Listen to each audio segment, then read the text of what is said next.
So what the heck was just announced that moved the markets? What's going on, guys? It's Ricky with Tactical Solutions, and I'm not too sure if they're playing with us again, but there is a pretty significant update that's obviously creating a lot of excitement in the market. Let me go ahead and break it down. And again, I really hope that you learned something new. And if you do, please consider dropping a thumbs up and subscribing if you feel like we earned it. As you can see, just a few minutes ago, we really began to push up on NASDAQ. This is a huge green day for QQQ. It's up nearly 3% at this point. Now, again, I don't think many people are surprised by the market's capabilities of being able to recover.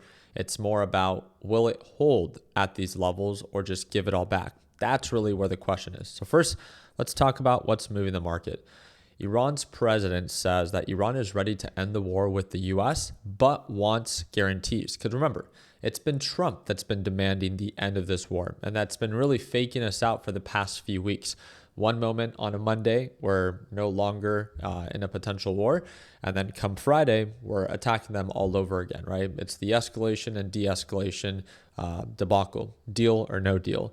It says that, again, the US stocks are surging based off of this news. So you really need to ask yourself is, well, what kind of guarantees would Iran want? And if it's anything like its previous guarantees, then the US just literally will not meet them. And then will markets then later sell off due to the unrealistic expectation of a deal actually happening? With that being said, this was even earlier today.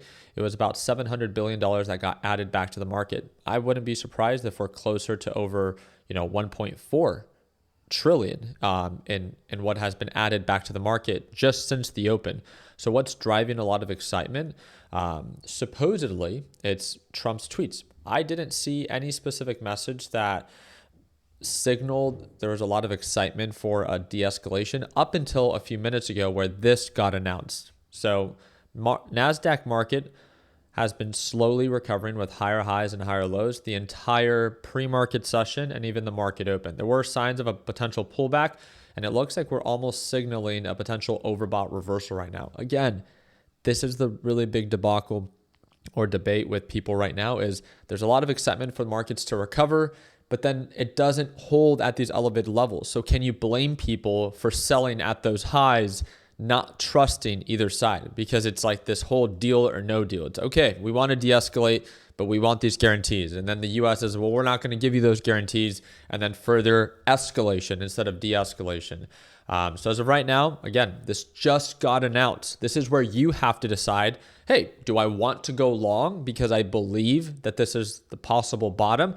Because on the larger time frame, markets technically are still quite oversold, right? And they do have a lot of recovery potential. So I do understand the perspective of buy the dip and wait for markets to recover. That's more of the long-term outlook.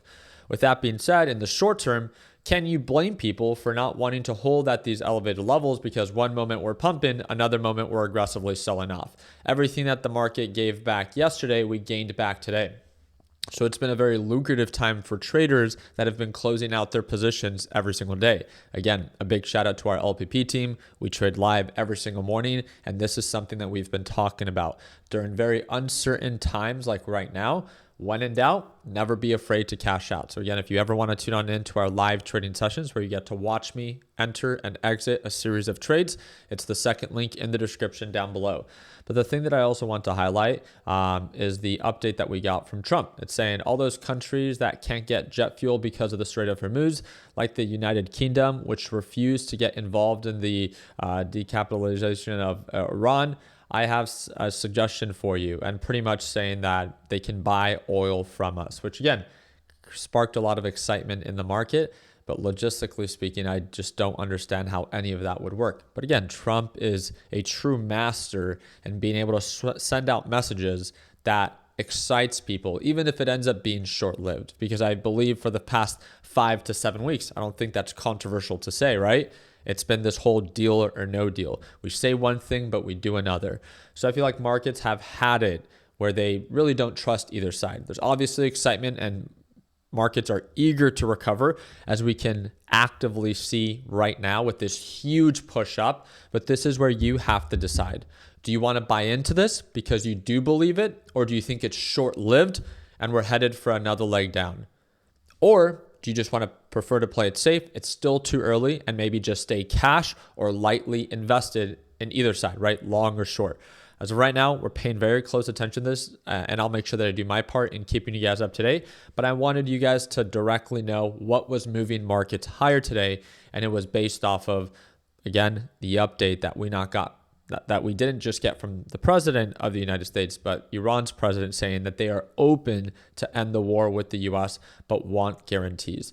The only other update that I have for you guys is letting you guys know that today we did get the JOLTS, which are the job openings, and we came in a little bit lower than what was expected. So less job openings were available in the month of February than what was expected. Not necessarily bullish news, but again, not a big focus right now for the overall market with the tensions that is happening right now in the Middle East. I want to remind you, one of the best softwares out there that you can use right now, especially as markets are cheap, is Investing Pro. If you guys have not done not just a technical analysis, but a fundamental analysis on the companies that you're thinking about investing, a lot of the Mag 7 stocks are incredibly oversold. We've talked about it. Microsoft, if you guys pull it up, Microsoft is down, I think 33% even with the rally today. And it's not that Microsoft can't get cheaper, because of course, if markets continue to downturn, then so will Microsoft. But Microsoft is down 33%. It's approaching previous lows that we had in 2025. And it offers huge recovery potential because of how much it has sold off. If as markets tend to, if markets recover, it offers nearly a 50% ROI. And again, are these questions that you are asking yourself about not just trading opportunities right now due to all this, lucrative volatility, but are you actually taking positions long term, right? And if you look at Investing Pro, you can quickly see that, again, its P ratios are relatively pretty low, meaning that you're paying less of a premium. And if you look at the overall performance of this company, when you click on the Pro Research, you can quickly see that Microsoft is a growing and aggressively growing company, not just technically speaking, with its price performance over the past years, right? Incredibly bullish, incredibly oversold based off recent timeframes. But on top of that, fundamentally also doing incredibly well. And again, this is all available with Investing Pro whenever you're ready to check it out. If you want to, get the deal that they have going on right now, it's less than $10 a month to have access to that current software. So again, it's the first link in the description down below whenever you're ready to dive a little bit deeper into the companies that you're thinking about investing or trading. And again, you can get up to 50% off. First link down below, and it breaks down to $9.50. So other than that, again, wanted to update you guys on the overall market. A lot of excitement, a lot of volatility. Don't feel pressured on needing to choose or make a decision right now. Just remember, during uncertain times, when in doubt, you can either cash out or just trim your positions. There's nothing wrong with reducing your exposure instead of needing to sell all of it or feeling the need that you need to sell all of it or go all in. Just be mindful of your position size, right? Have some skin in the game, but not so much, just in case things do get worse before they get better. It doesn't devastate you or discourage you. A simple question to ask yourself is, can you tolerate the time that it might take for the markets to recover? Again, a very simple motto to live by. I really do appreciate you guys' time. Like I said, all the links are in the description down below. And if you guys don't follow me on Instagram, but you want to connect, would love to connect with you guys. And again, that is linked in the description of this video. I appreciate your time. Like always, let's make sure that we end the year on a green note. Take care, team.